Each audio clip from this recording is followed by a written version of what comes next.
Welcome to the Windy Hill Windsock with me, the solution, and joining me today is the correspondent. Hello, my friend. Long time. It has been a while. Hi, Christina. How are you? I'm very well, thank you. The architect may join us, or he may not. What's he doing? Too busy? I don't fucking know. But isn't he in lockdown? For fuck's sake. Yeah, so some things haven't changed. Your poor humour, correspondent.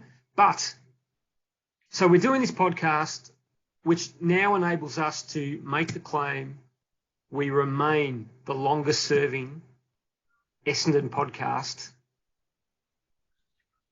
of all time. We started in 2013. It's now 2021. Whew, as long as we do one podcast a year, we can keep that mantle. Hey, do we have a sound effects guy? That'd be good. A round of applause. Do you remember we used to have sound effects at the start? Yeah. So part of the reason to do this was just to say we're the longest serving. The other reason, mind you, I must admit, I looked at my Twitter profile for the first time in a long time, and it did say we provide weekly podcasts. Oh. I don't know if Consumer Affairs or the ACCC could come after us. When was that last updated? 2015? Yeah, about then. But it's been basically about 10 months. I think we did this at the end of the season last year, and dare I say our season is nearly over. Yeah. A lot's changed. A heck of a lot's changed. Actually, I think our season is over. Well, I think are we mathematically still a chance? Yeah, we're mathematically still a chance, but okay, then it's over. But Langford's pinged his hammy. Heppel's broken his thumb again. It doesn't matter. As long as you're mathematically a chance, you know it's over. Mate, Carlton's mathematically a chance. Yeah, well, yeah, we might get to them in a moment. Hey, no, Solution, how have you been anyway? Yeah, look, I mean, about a year ago we said this time next year we'll all be travelling, COVID will be over. And then lo and behold, here we are, first week of August, and it feels like nothing's changed. But I'm okay. What about you guys? I was going to say, did we run a book on where the vaccination rate would be a year ago? We should have. We would have missed by a fucking mile. I think it was predictable. It's not a race. Don't forget, it's not a race. State versus state, mate versus mate. Come on. How have you been? The way we run. So talk to me. How have you been? Me? I'm all right. Yeah. Plodding along, What do you think about the Bombers? So just getting straight into it. Yeah. I personally am a lot more positive than I was this time last year, even though results might indicate otherwise. Wouldn't be the Windsock if it wasn't. I think we had a glitch, mate. Shitty audio. Oh, I just tried to include the creaky door sound effect. Oh, great! Yeah. Yes. How is it? We are, I think, in a much better way this year than last year. I was having a think about our players and where they were this time last year compared to where they are now. Mm. I think it's safe to say most of them have improved.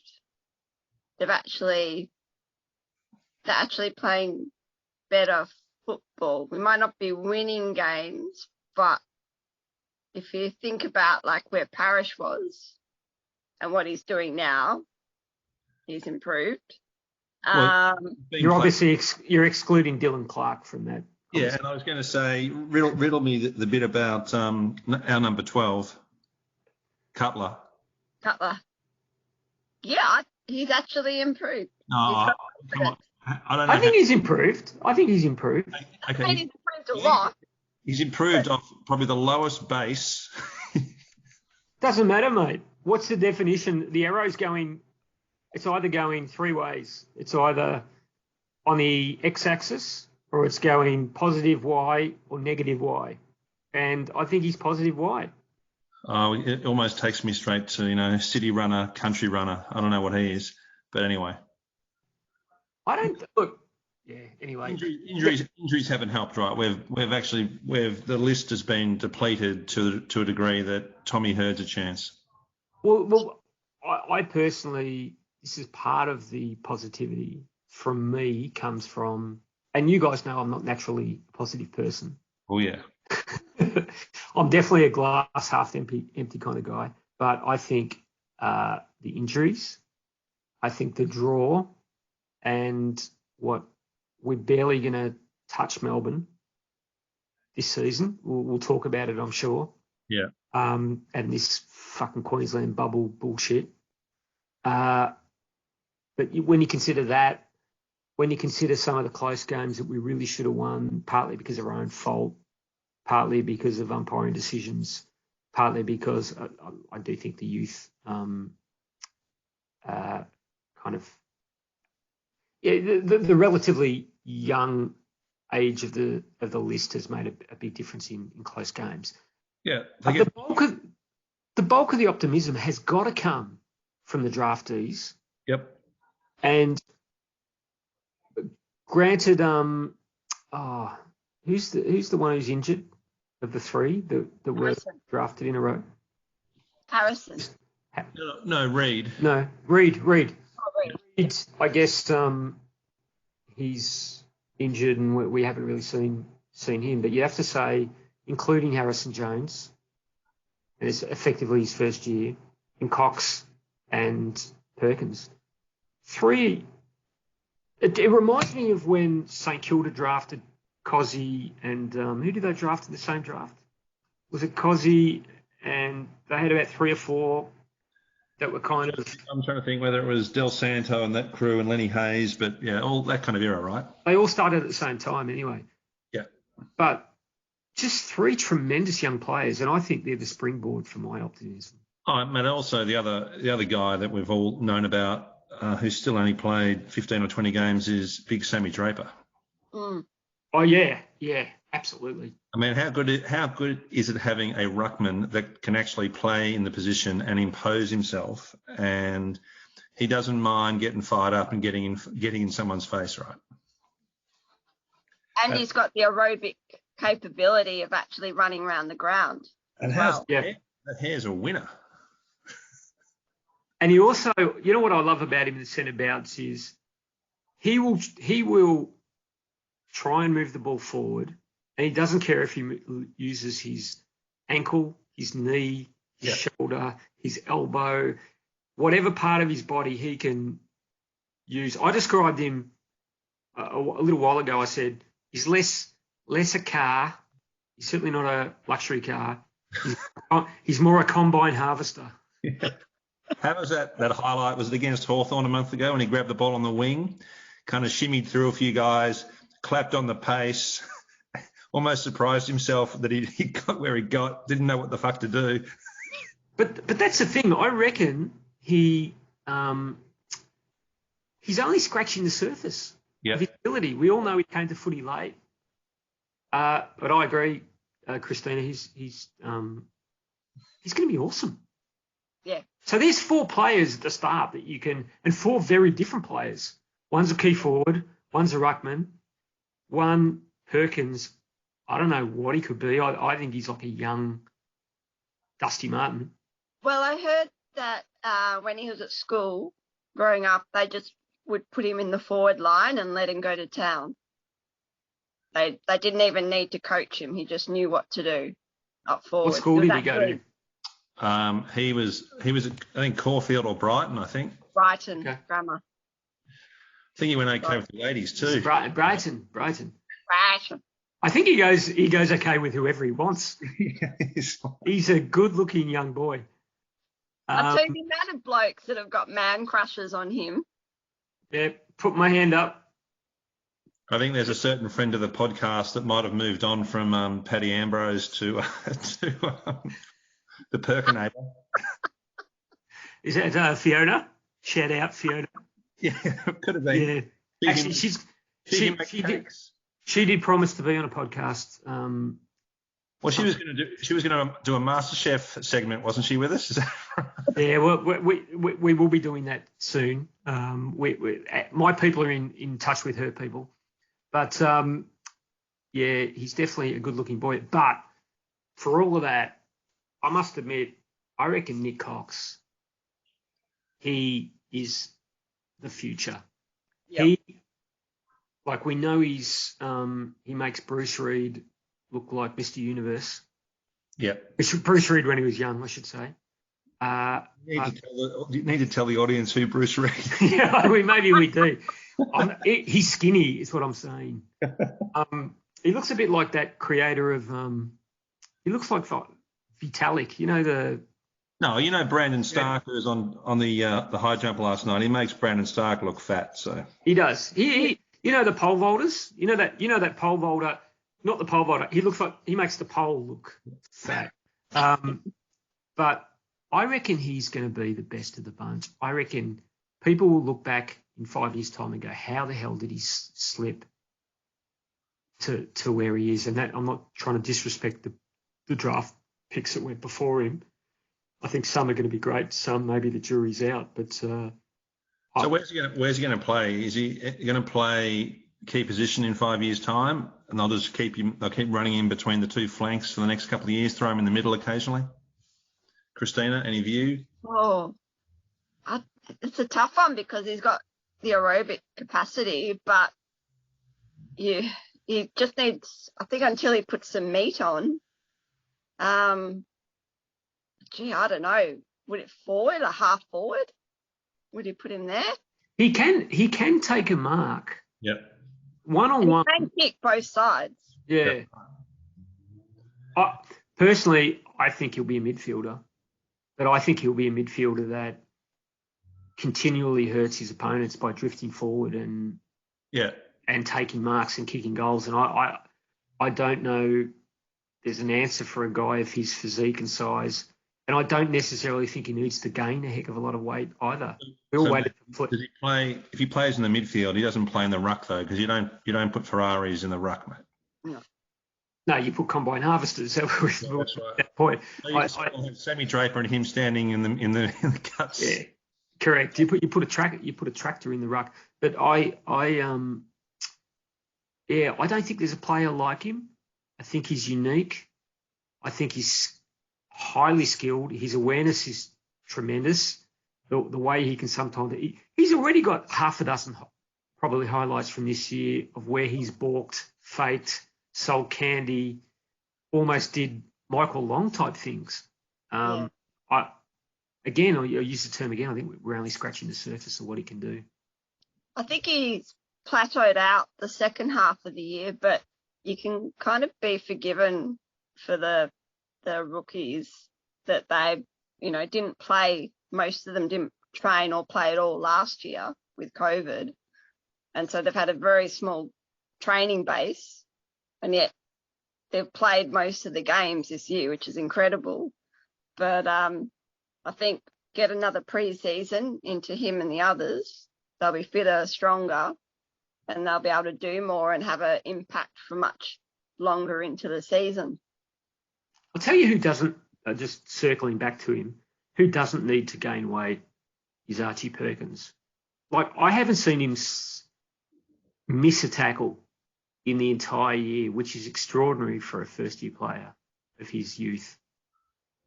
Yeah, he's good at getting out of a tackle as well. I think he's very strong around, having the balance and strength around the hips, a bit like Dusty, as you said. The core. Yeah, the core. Good core. The other thing which has been great this year, which I know you touched on, clearly some of it's got to do with Rutten, and we had the year that was a lost year last year. Just watching how well Merritt and Parrish have been working together in the guts, and the fact that both of those guys re-signed, everyone signed back on, but Merritt's had a fantastic season. Parrish, as we know, put him on the ball where he should have always been, because he hunts the pill incessantly. Yeah, especially when it's wet.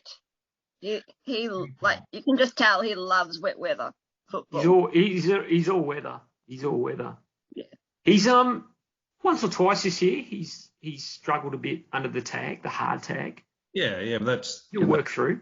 Yeah. That's part of growing into becoming one of the elite players of the competition. But I just like he shows leadership for a young guy, doesn't he? Yep. Even just the way he'll slot a goal. I think you're right, correspondent. I think he and Merritt have been enormous when you consider McGrath's injury.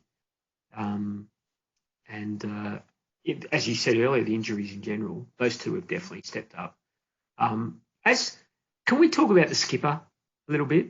Dyson? Yeah, of course. Yeah. So I must admit, Dyson Heppel playing the kind of sweeper distributor from halfback on paper doesn't work. He doesn't exactly have the foot skills that you would normally attribute to a player like that. But I think his leadership, his ability to put his body in danger, I just reckon he's underrated as a skipper. I think we've got a great captain there, a real leader. I think you're right. They wanted to find a spot, so they've put him back in the spot where he was, originally, where he won the Rising Star. But you're right. I think we know his foot skills aren't great. He's not Brad Hodge, but every other he plays that role. Every other Luke Hodge, mate. What is it with Luke Hodge? Yeah, how many times have I done this over the years? You don't even work there anymore, mate. Come on. But factually correct. He's not Brad Hodge. No, he isn't. He's not Luke Hodge either. Not Luke either. No. Any other like Scott Hodges? No, that was a Hodge. Scott Hodges. No, there's nothing Hodge-like about him in any respect. But I think he showed leadership. In fact, that whole back line on paper, if you had told me, and I'm going to forget Stewart's last game, because we all have bad days, and Stewart had a very, very bad day against Sydney. But when you consider that, again, on paper, if you had told me Laverde and Stewart would be cornerstones of our defence, I would have been very surprised. But they have been. And in particular, Laverde, I think he's found his spot. Yeah. We have a real, like he's tallish, as we know, so he can compete in the air, competes when he hits the ground, has a little bit of Bagley kind of mongrel about him as well, which I like.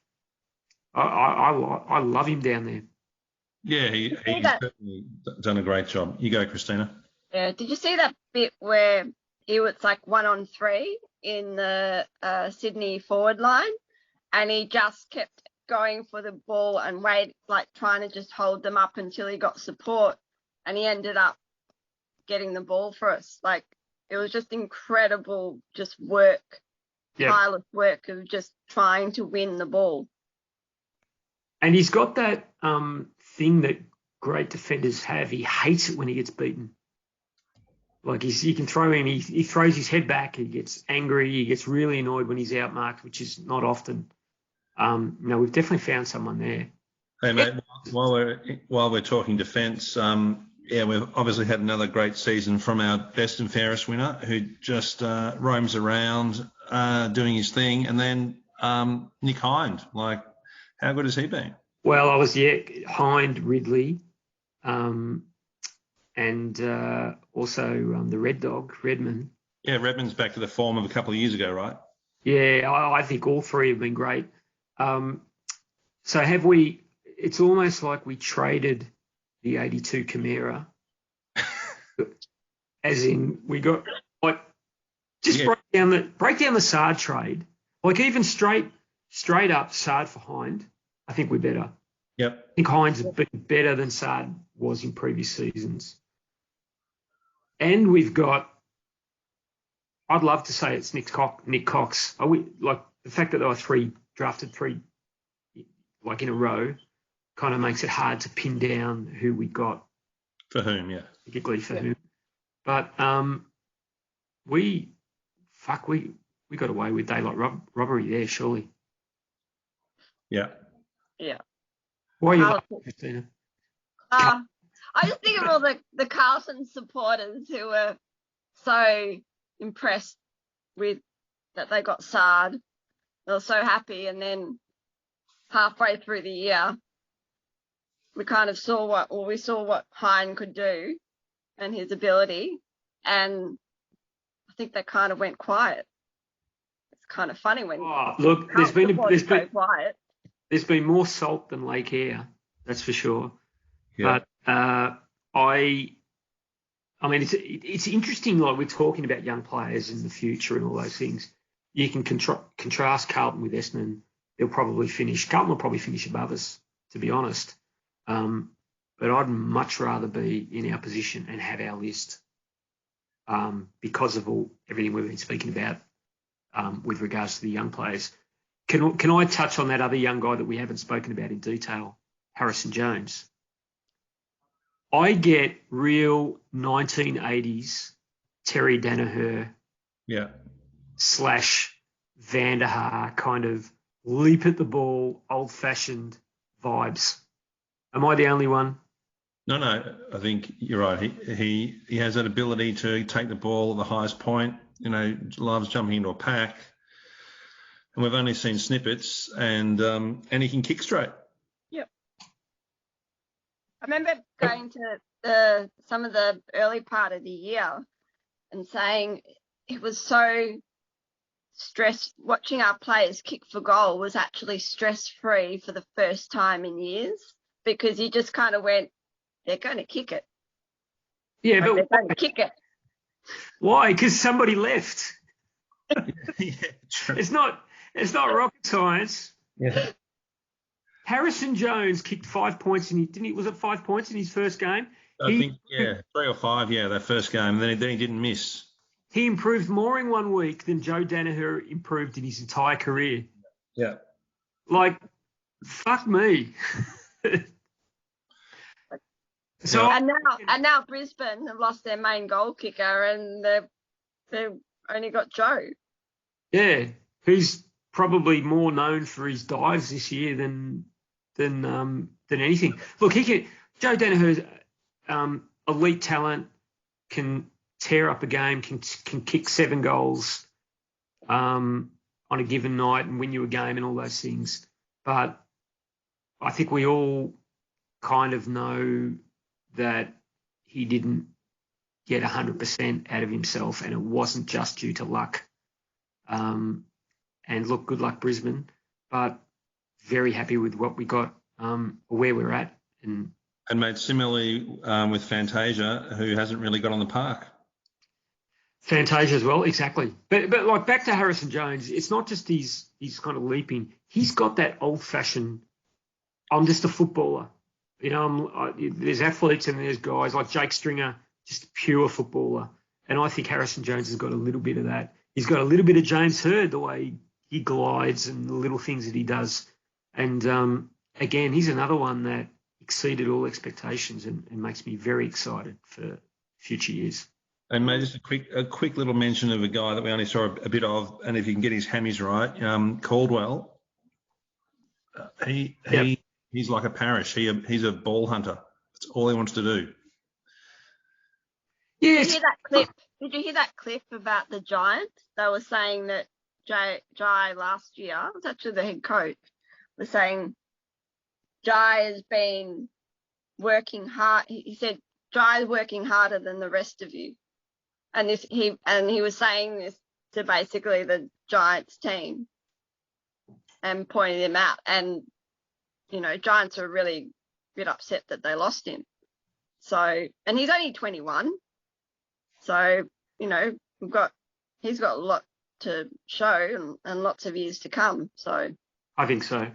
Well, that's a nice segue to now the players that we've kind of picked up. So, can we talk about 2 metre Peter? There's a list of players over the years who've played for Essendon whose best was very good and whose worst was terrible. And I think he might be one of those. And I do think there's so many times he gets his hands on the ball and he should fucking mark it, and he just fumbles his lines at the last second. Am I being hypercritical of 2MP? Oh, I think you're being a tad harsh. He's probably played some of his best footy, but yeah, he's just inconsistent. But he's only 24. He's never going to be the number one key forward. But if he's down there as number 2 or number 2.5, you got to put someone on him, right? You do. But yeah, look, unfortunately, you're right. I mean, he's good, and he's bad. He's pretty bad. But he's a pretty good kick at goal. Yeah, he's a pretty good set. That's true. I tell you what, like when you talk about it, when you throw him into the mix, he did miss a crucial one on Sunday. Harrison Jones, Langford, Tipperwini, McDonald Tipperwini. It does give you. Tipper's either injured or there's been something wrong the last few weeks. Oh, he's injured, mate. No doubt about it. He's very sore. At the end of the game yesterday, he was on the bench because apparently we used Dean. All of our rotations, mate. No, we used Dean Wallace's spreadsheet to calculate the rotations. Apparently, one of the macros was broken, and we didn't quite get them right. It was on Damien Hardwick's laptop. Yeah, correct. Yeah, that's it. Correct. But I saw Waller limping after the game when he was walking. And there was that play yesterday where every other time Waller, he just famously chases players down in the tackle, and the guy just ran past him like he was a witch's hat. So I will hear no Waller slander. He's absolutely injured, and he's just there. He's there because of his tenacity. That's the reason he's there. Well, he's there also because every opponent or every other team, if he is there, they're worried, right? Whether they think he's injured or not.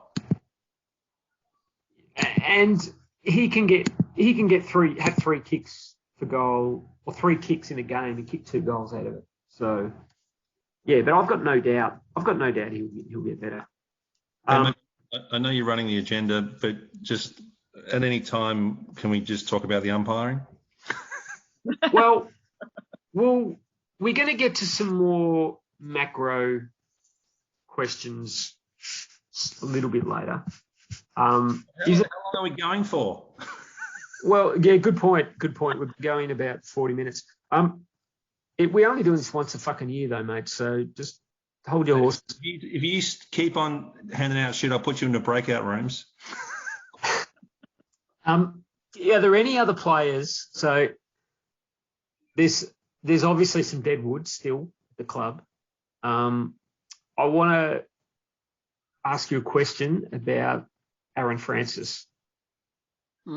Better off sending him home, and I don't know where he is, and I assume we could do a trade and get a draft pick of some description. Yeah, I think unfortunately for his benefit as much. Yeah, I've always been a fan. I don't, clearly he's not a forward. We know he can mark the ball, but his head's not in the right place. So I think the wise thing to do for him and for us would be to trade him back to Adelaide, and hopefully we get a mid-20s pick. Sounds about right, I think. Yeah. He can slot into Crows or Port across halfback, right? I think it's probably time, as I said earlier, just for his benefit as much as anything. And I think we're developing enough stability in the back line that we'll be okay without him. Yeah, I think so. Although we've got Michael Hurley, will he play another game for the Red and Black? No, I think he's contracted for next season. But I think that doesn't guarantee that he'll play. I would imagine that he'll. I think he's a year younger than Hooker. Yeah. I think next year he'll play, and that'll be it. Yeah. And I think this is Hooker's last year as well, end of his contract. Oh, you think this year? Yeah. Is there any place for sentiment? Do Essendon look at him and say, "Oh, you've given such great service. You did resist an offer to go back home at one point. We're going to give you one more year because of what you can offer to the club." Mate, it just gets down to his body. Whether I think clearly that the last few weeks he's been, again, his first 10 or 12 weeks were good, but he's just struggled a bit. It looks like his back has been welded back together. It's like that stiff and could break at any moment. So, mate, let me throw a couple of other quick names. Paddy Ambrose. Gone. Yeah. Wait, hang on. Tom Cutler. They're going to keep him. How old is he? Doesn't matter. Hang on. Wait. I'm going to tell you. Just pause on Cutler for a moment. He's 26. Yeah, gone. Fuck off. Marty Gleeson. Gone. We've already talked about Hooker and Hurley. Zaharakis gone. Gone. What do we think about Devon Smith getting 2 years? Yeah, look, he's lucky.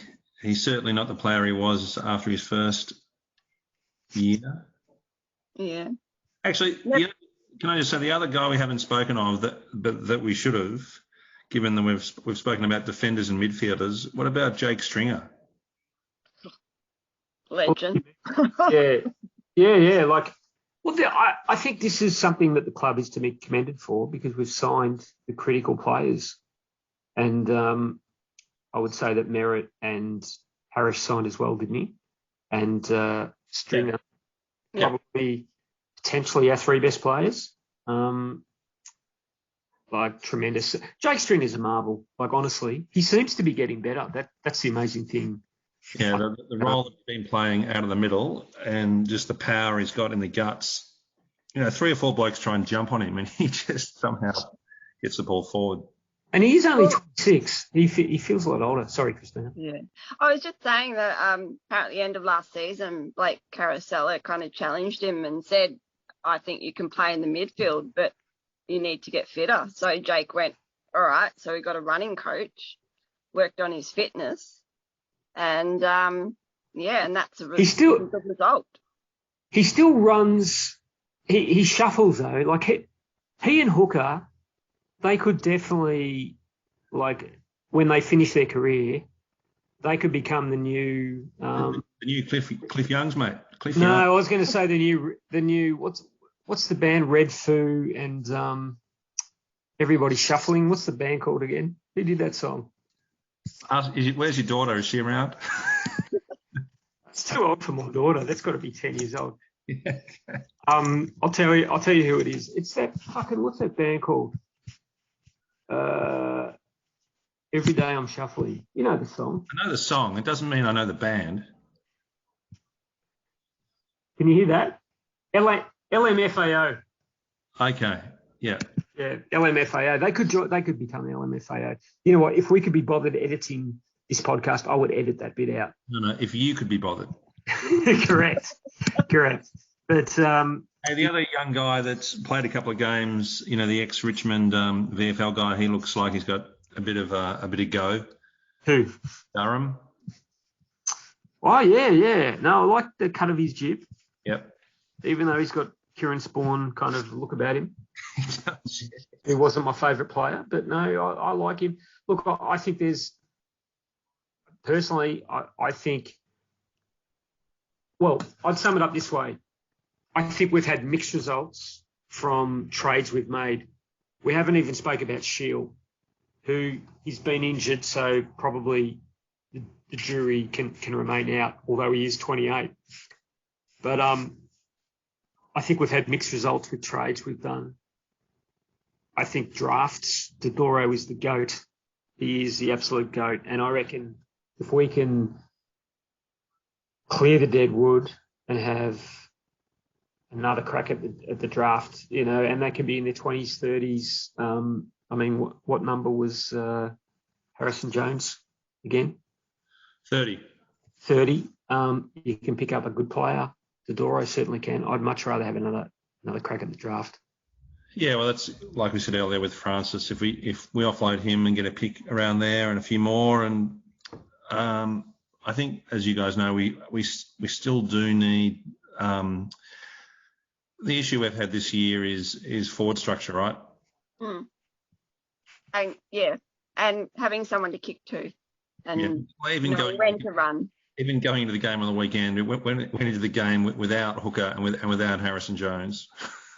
So we still kicked over 100 points. Yeah, that's true.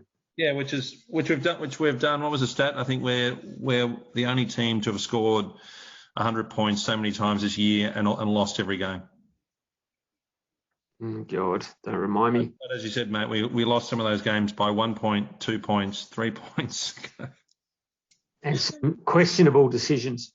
But we're not going to. I want to ask you about Brock and Rutten. What do we think? What do we give him? Does he get an A, B, C? Sorry, mate, you dropped out. Who was that? The coach. Oh, I think the coach has done a great job. Yep. I give him a B. B. And why? Why? I think he's. Yeah. I think he's provided a pretty clear, I'll say, plan, or at least instilled a degree of confidence around the playing group and the team. You know, you look at the football commentators, so to speak. They, up until the last few weeks, everyone was very complimentary on how Essendon were carrying themselves, how we're performing.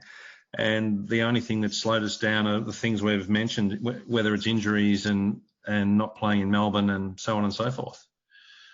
And the fact that we've had those key players re-sign, clearly everyone's on the same page, right? Christina, is there an argument the other way? If you had to highlight Rutten's improvement opportunities, what would they be? I think a lot more work needs to be done on the forward line, but it also seems, I think, defensively he's implementing the structure, but I think it's an evolving one, and the players are still trying to learn it. So wait! Stop! Did you say learnings? No, I didn't say learning. You said learn. No, I said they're still learning it. That's the same thing. That's learnings, man. Oh man. Learnings. If you look at Richmond and how long, like Hardwick, when they changed all the coaches and they changed their structure, they took quite some time before it clicked. Yeah. So I think they're working on it, but it needs more work clearly, because we're just giving up too many goals, and that's so that, there's lots of areas for improvement. I think the midfield has taken an upper gear this year. So correspondent has given him a B. What are you giving him? Yeah, about a B minus maybe. Look, I'll give him a B minus, and I think what you said earlier, Christina, about how players have developed. I mean, there's probably 10 players who've made significant leaps forward. And there are very few players, in all honesty, that you can say have regressed. So I think that's a credit to all the coaching staff. Yeah. I do have a couple of frustrations. One is why we continually just kick long to a pack. Or to Alwyn Davey, Tip and Woody, sorry. Oh no, the beautiful one was Devon Smith, kicking long to Devon Smith. That's like he's 174 centimetres. There was that example the other week where I'm trying to think who the opponent was. They kicked it to Braden Ham. Ham was Wayne Carey for about 5 minutes. And who was he on? He was on a guy about 30 kilos heavier. Yeah. That's right. He outmarked him. Mate, is Don his Ham, right? Oh, God. That's another one I would have edited out if I could be fucked. But yeah, I would say that the kicking along and why we can't do a little bit more of what Sydney did, which is spread and lead and, hold possession of the ball rather than just kicking along would be good. Well, and why? You know why? Because we're playing a zone defence. So we're letting them maintain possession, whereas when Sydney were playing against us, they were playing a man-on-man. So therefore our players couldn't get into space and we couldn't do that short kicking. Well, fucking fix it then. That's my point. He's the coach. Yeah. Just do something about it. And I do get frustrated. Like, to me, we're losing. It's pretty clear we're losing. It's the last quarter. I just want a bit of old-fashioned Sheedy, put Francis forward, put Francis back and put Stewart forward. Just change something. Yeah. If this guy was coach, if Worsfold was coach, Billy Duckworth would never have moved to the forward line in 1984. You know what I mean? Like, I just miss that. And I miss that that willingness to just try something, which maybe I've just got to accept that we're not going to get it. Well, coaches don't do it as much as we know. But you're right. I don't know, particularly right now, we've got 3 games to go. Let's play a few more kids. I think most of us have said for the last number of weeks, whether we made the 8, and when I say that would have been finishing 8th, right? Whether we finished 8th or 10th or 12th, no one cares. Everyone's looking next year and the year after. And even more so, I think most of us are like, you know what? I don't really want to make the finals. No point. Well, it would be another game for our young players to. Yeah, well, that's the only point, right? Learn. Most of us are like, yeah, let's just finish 10th or be competitive, see some improvement, which you guys both said was an improvement across the board, and then let's look to next year. Yeah, you're right. Right, and we've got to play the long game. It's all too serious. Hey. Shall we talk about some of the external factors, umpires, fixture, the Queensland bubble? I've been fucking raging on Twitter. Hey, you're pretty good on the weekend, I think. You were just. I'll tell you what. You were mentioning genitalia. I don't remember that, but that probably just shows how often I've mentioned it in the past. That was the DMs. yeah, that's right. That's right. Well, that's between you two. All right, okay, that's right. No, that's just that pic of my gaping arsehole that I keep sending you. But I had some trolls coming at me. Problem with trolls is they can't string a sentence together. Like, they're not. They're definitely not Stephen Hawking. However, anyway, I just reckon 2-3 games we've lost due to external things out of our control. And what does that do to our ladder position? And if we get a half decent draw, and surely, so Essendon's draw was stacked with away games early. Yeah. Surely, and I know the draw is a matrix that no doubt is very complicated and very hard to pull together. It's a fucking vortex. Yeah, well, whatever the fuck it is, we seem to be on the wrong end of it. Black hole. In COVID, surely you've got to acknowledge that there needs to be a bit more of an even spread, because you never know at any time in the season that there could be a bubble required and a state could be wiped out. And I don't know, for me, the high water mark of disrespect was this proposal that Essendon, of all teams, to be the only Melbourne team marooned in Queensland, players away from their families, a lot of them have got young kids. If you were in a job and you were as good as the guy next to you and you're sent interstate away from your family and he isn't, she isn't, you might go and see HR. You might have a case. Yeah, I wouldn't mind going to Noosa for 2 weeks. We're just treated like shit. We're just treated. Yeah, but the thing is, like, Essendon, how many members this year will question the value they got out of their membership this year? Yeah, man, but I think that's across the board. I think I don't disagree. I think what frustrates us also. No, but wait. You cut out a little bit. I'm going to say, you look at how many, because obviously crowds couldn't go to every game this year. How many games did Essendon members get to go to compared to, say, Collingwood?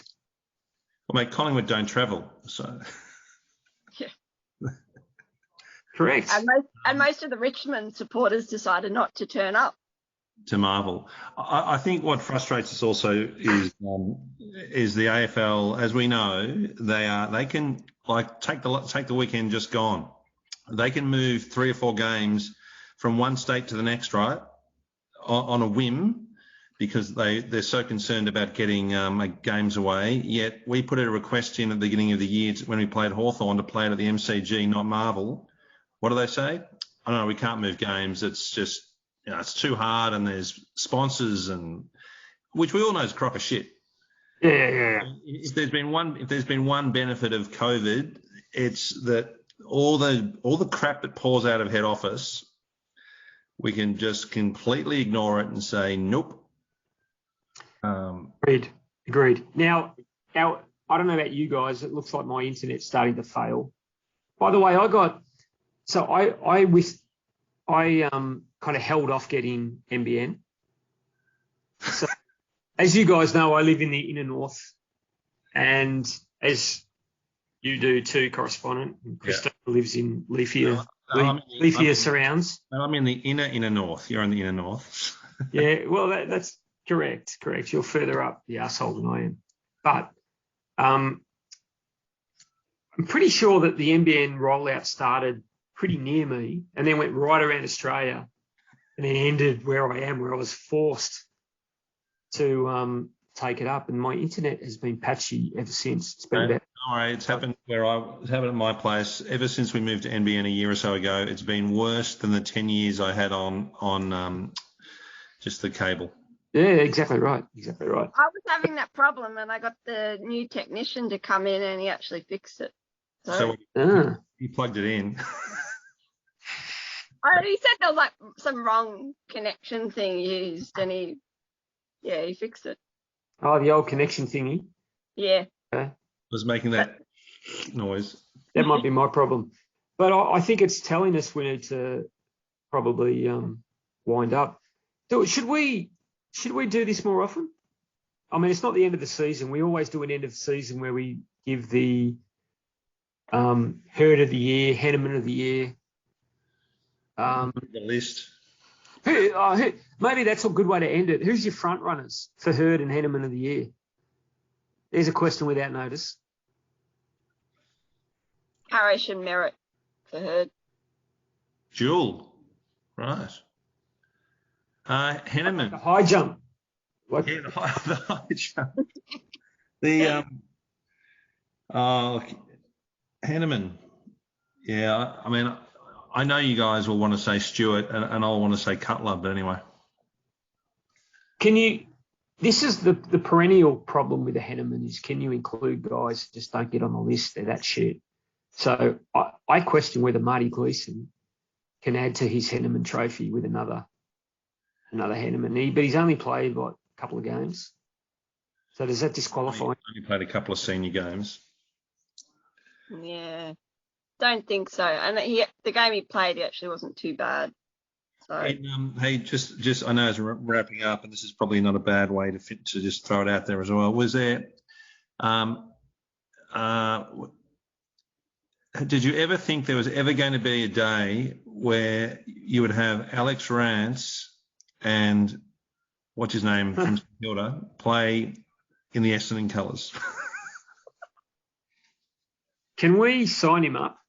Like we've just established, Francis probably needs to get traded back. we'll need a key position defender. How did he look, by the way? What's the Mail correspondent? You normally get out there. I actually didn't watch the game, but I did see excerpts where he was helping our young defenders with their with where they need to be. Pointing, diving. Oh yeah, well he's good at that.